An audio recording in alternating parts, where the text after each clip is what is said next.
Hey there, sisterhood. April here, and I'm so excited to launch you into the universe of What's Her Superpower. Superpowers, sisterhood, secrets revealed. What's Her Superpower explodes onto the scene, alternating between real talk solo episodes and electrifying guest interviews. Hi, everybody. Thanks for joining us today. We've got our special guest, Angela Duncan. I had to write all this stuff down because this is a busy lady we've got here. She's the CEO and founder of EmpowerHerMoney Business Consulting. She also is a author of Empower Your Money, 101 Simple Ways for Female Entrepreneurs to Create Financial Freedom. And she has her own podcast, Empower Her Money. See a general theme running here, don't you, ladies? Thank you so much for joining us, Angela. Tell us a little bit about you and what you do. Yes, thank you, April, for having me on. I'm super excited. So a little background of me. I am a survivor of childhood abuse and trauma.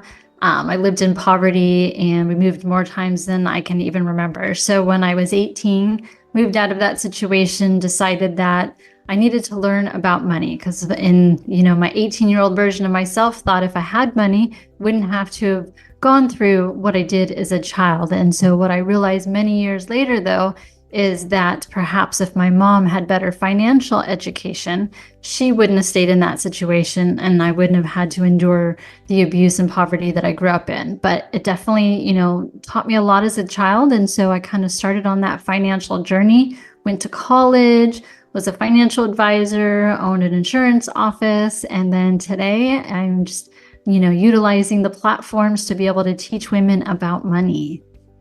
I love that. And that to me is every woman, money is not going to solve all of your problems, but it's going to give you choices. And we all need choices. So you and I definitely share that passion of women learning about money. So you started working at 18 and you haven't stopped since, right? Yeah, actually I started working at 14. And so I haven't stopped since. I don't know what it's like not to work. I got my first job when I was 14. It was through a school program that helped kids that lived in poverty to put them into jobs and give them some skills. I had to take a bus to a not so great neighborhood, but I worked at a high school during the summer. So you imagine the kids that come through during summer school, probably not the kids that you want your daughter to be hanging out with. But I learned how to type. I learned how to answer phones and some basic, secretarial type skills. And I learned how to take the bus by myself and figure out, what stops to get off, what time to be ready by. So a lot of skills I learned very early on and again in getting that first job. Yeah. Now, when you work with women, because I know one of the things, I spent 20 years in the military, and it's amazing to me how few people, these kids, come in and they don't know the first thing about having their own money. And it's amazing to me in this day and age, we talk about everything, nothing sex wise is off the table to talk about, but we're not teaching our kids about money. And I don't understand that. Yeah, we're when you have children, it's your responsibility. And I definitely hear what you said. I grew up, I didn't grow up anywhere, but when I lived in San Diego and Oceanside, California, during my early 20s, I would watch these kids come in, 18, 19-year-olds joining the Marines and spending money on like fast cars and just blowing that entire paycheck because they lived on base. And their parents just didn't take the time to teach them about money, but, their parents didn't teach them about money. So how far back do you go to, put that kind of blame on? But at the same time, you are your own person. There's so much free information that's available on YouTube, on podcasts like this one, that you really have no excuse. You have to take action. Go find that information and become a student and learn about whatever it is that you want to learn about. If it's money, I can give you plenty of resources to find free information about money. Yeah. And it's one of those things, it's everywhere, but you're right. We're not, we're just not teaching our kids, especially our daughters. I mean, a lot of times you don't learn about money until it's too late. All of a sudden you're in debt and people are calling you. And I mean, I went through that as a teenager because nobody taught me about money. It's like, Right. oh, I've got a good job. I'm making good money. I can spend it. Well, you can until all of a sudden you wake up one morning and you don't have that job. So Yeah. Or women will defer, when they get married, they defer all the decision making to their husband. But you need to at least have some basic information if something were to happen to him. And that's kind of how you approach that topic, right? Is something happens to you, I need to know where is our finances and what do I do with them when you're not here to make those decisions anymore? So get involved and ask questions.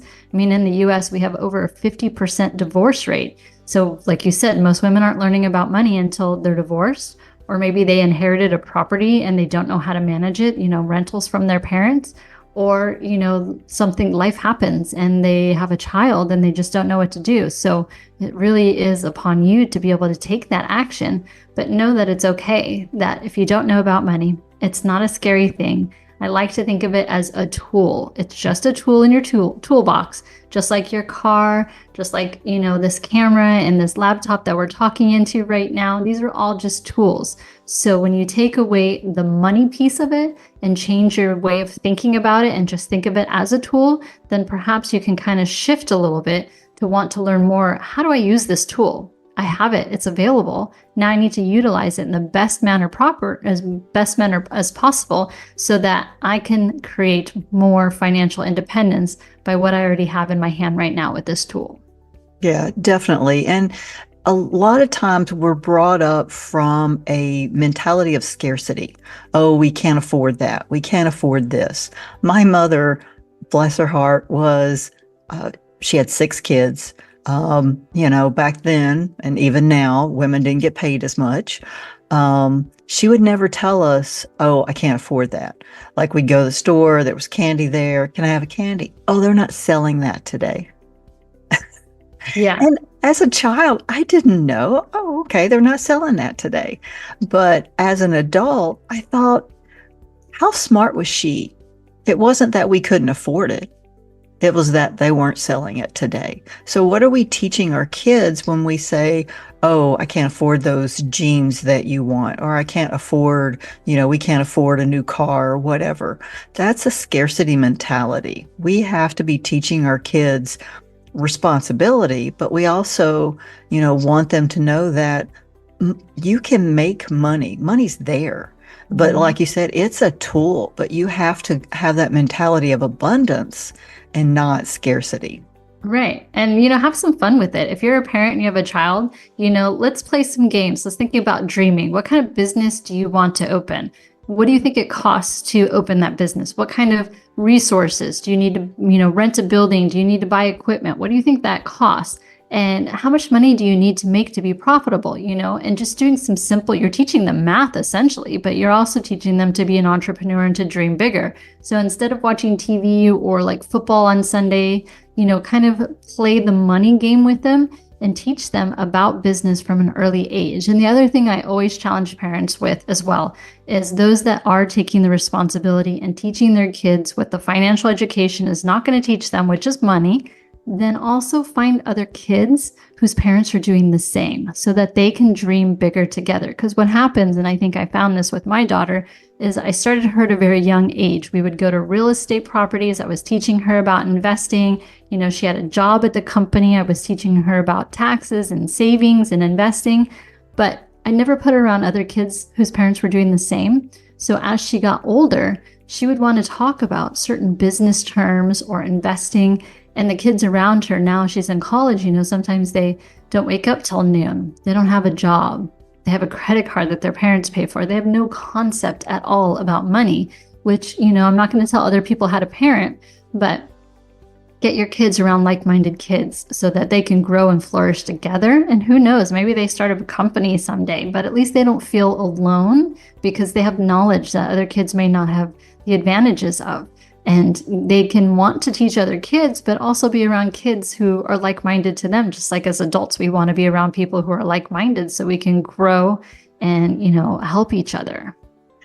Definitely. And that they say, what is it? You're like the 5 people that you surround yourself with. So who are we letting our kids, who are they surrounded by? Because as little girls, as kids, male or female, we had dreams. And as we got older and life takes over, and we get around people that don't dream and aren't supportive, and they poo-poo on our dreams, and that's not acceptable, because you, but don't poo-poo on my dream. So, and it's okay to tell people that, because sometimes it's people are in your life for a reason, a season, or there's another one. A reason or a season. We'll go with 2. Yeah. Yeah. And I just saw a quote on this exact topic, and I posted it on my Instagram too, because it says, look at the 5 closest people in your life. If you are not empowering, uplifting, and encouraging each other to grow, then you are in a cage. And to take that visual and think about yourself in a cage, do you really want to be in a cage? No, you need to get out of that cage and find some new people who are around you. And it's so much tougher as adults, right? As kids, if you want to make a new friend on the playground, you just go talk to them. But as adults, it's kind of frowned upon. So, I live in Miami, and there's always events going, there's always activities, and I am kind of a homebody, but I challenge myself to get out and just to go up and talk to someone. And if I'm at a business networking event, a great line I love to use, instead of, hey, what do you do for a living? Which can be kind of boring. I ask them, what exciting project are you working on right now, and how can I help you? And then, you just see them light up like, oh, I just launched this website, or I've got this new product line, and they tell you about it. And so I am very intentional with my networking, where I ask them that question, then we can exchange contact information. And I have a list that I keep of people that I'll send a video to later. I'll do just a quick video. I'll be like, hey, April, it was so great to meet you at that event. I'm so excited about your project. And if I know of anybody I think I can connect you with, I will definitely keep you in mind. And that way they're remembering you as well. But this is just us being nice to people and giving back and helping other people, because at some point they're going to follow you on social media. Maybe they know someone that can help your business, but they're more likely to do that when you took the time to let them know that you care about them too. Yeah, because somewhere along the way, just like social media, people think they can get on, and just sell or put out whatever they want. Social media, the big part of social media is being social. So we have to remember that. We have to treat people. We have to know that on the other end of that computer or that phone, there is a person, and they want connection. And I think really after COVID, we really learned that. We saw that a lot more. People didn't want to. They were spending more time on social media, but they wanted connection. They needed connection because they were locked away in their homes.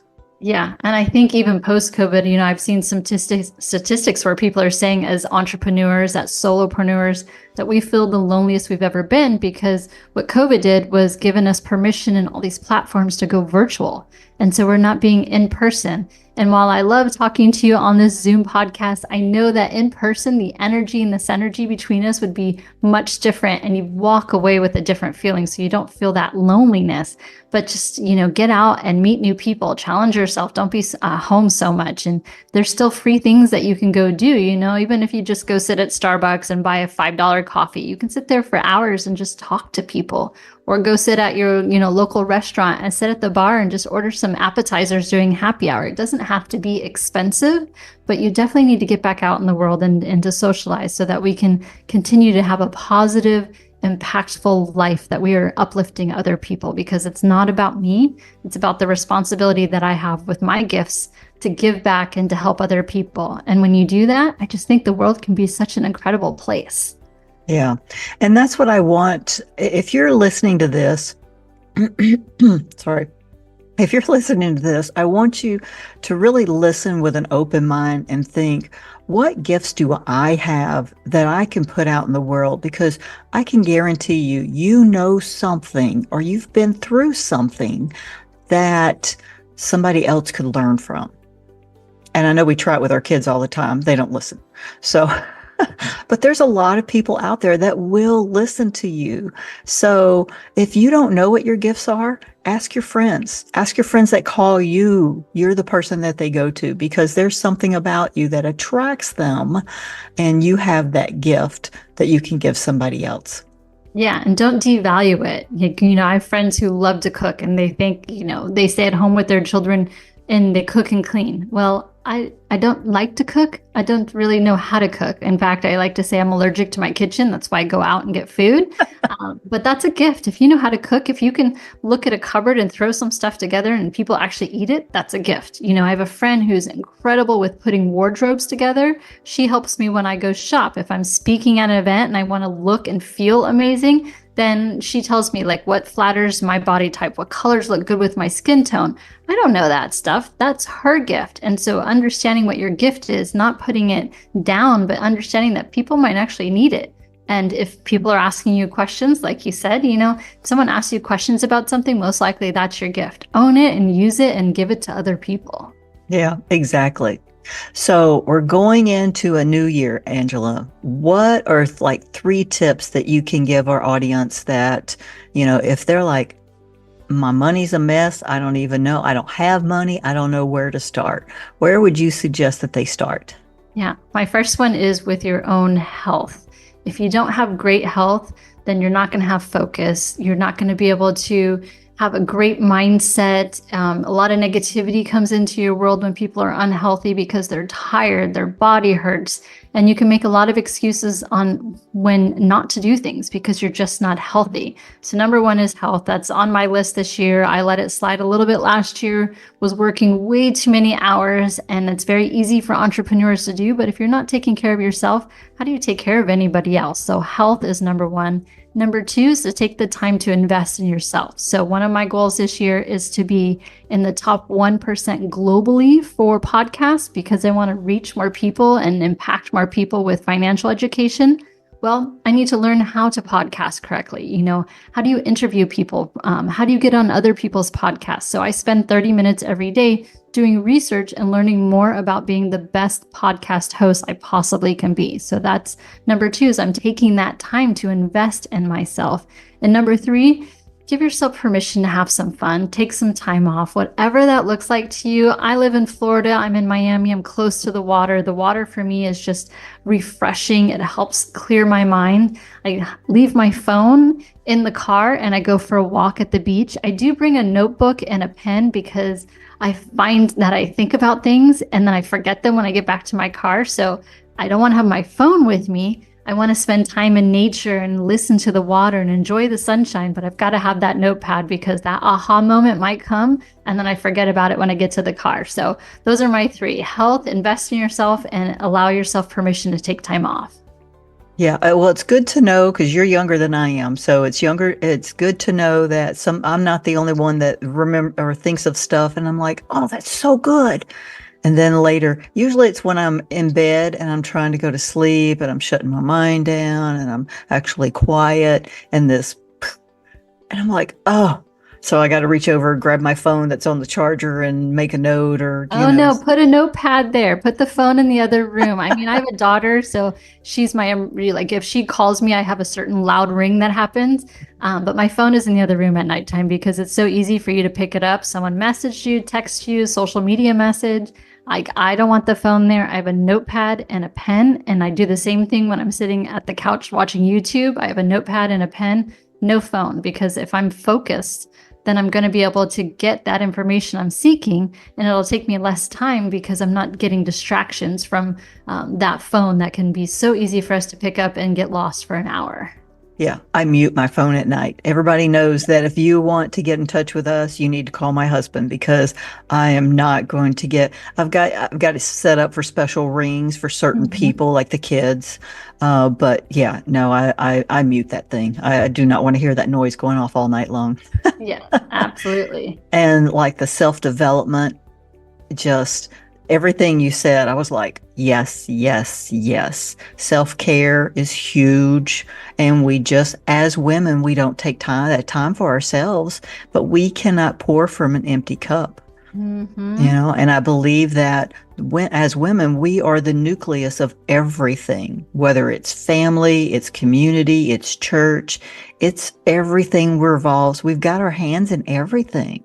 Mm-hmm. So we have to recharge ourselves. So, Yeah. And ask for help because we're so willing to help other people, your friends, your kids, your husband. They'll ask you to help them with something. Yeah, sure, no problem. But when it comes to our own needs, we're afraid to ask for help. But if we remember that we women are so giving that we can ask for help from each other, and we know that the other person is most likely going to say yes within reason, but don't be afraid to ask for help either. yeah. And ladies, okay, this is for you. However they do it, it's okay. Just because you don't like the way your husband or your significant other or whoever, your kids folds clothes, they're folded, they're put away, leave it. Okay.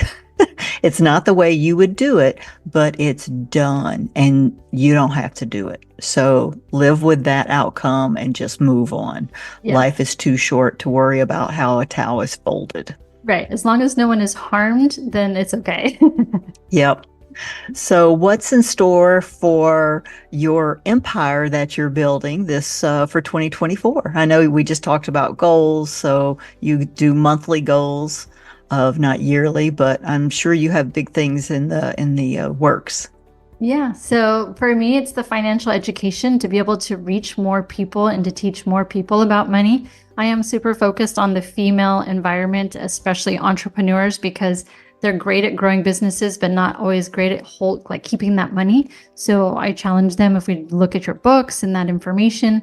I love doing speaking events and just being able to reach more people. Like how do we impact the world as we get in front of more people, right? So using this message and the podcast and other women and delivering that message is definitely a top goal of mine. I also want to do some more traveling now that we're post-COVID a few years. I feel like I can get back to traveling and I put it in my budget. I make a plan for it. I know how much I'm going to be spending. And so I'm still giving myself permission to take care of myself by renewing my spirit and my mind by taking vacation. But it also gives me a chance to reach other people and to learn about other cultures, because everybody outside the US thinks differently about money and their own customs and their own cultures. So how do I teach them about money if I don't understand their customs and their cultures? What does money mean to them? So in order to do that, I'm investing in my own education. I'm going to go meet them and talk to them and ask them questions so that I can help teach them more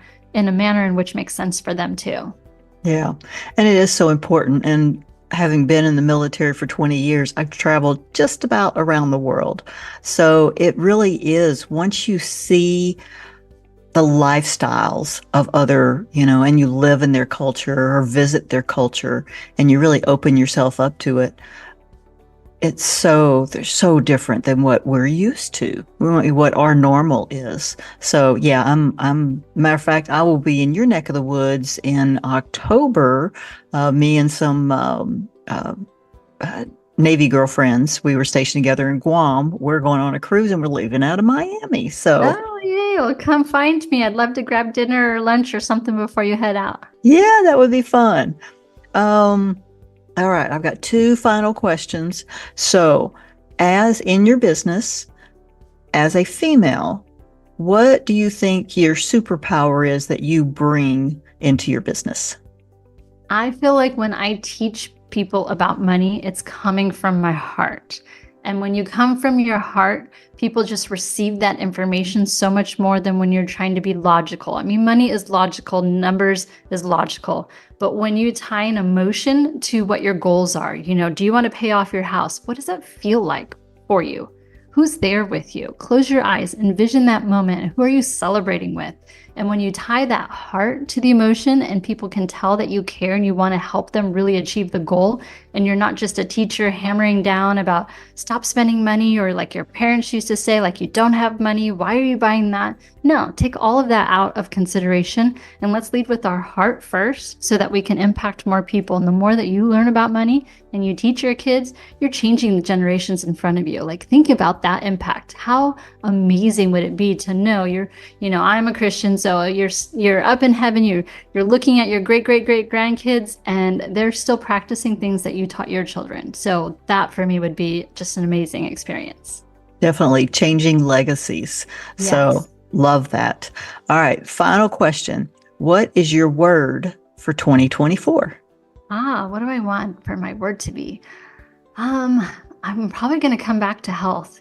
I know I need to focus on it for myself. I've let some things go that, I probably shouldn't have. And sometimes we work so hard and so fast, and so often that pain just becomes normal, and it's not.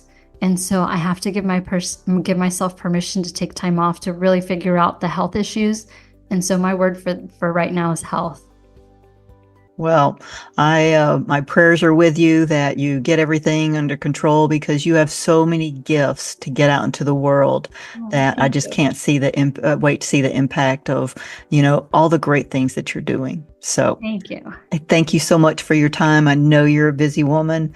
We're going to have Angela's contact information, but everything, I love how she's done all her social media. It's at EmpowerHerMoney. So look for her podcast, YouTube, all her socials. And we'll have all that in the description below. So thank you. Thanks for your time. Talk to y'all later. Bye. Forget unicorns. Unlock your true potential with actionable tips, inspiring stories, and a whole lot of laughs. Join the mission. Subscribe now. Find your own What's Her Superpower. Join the mission.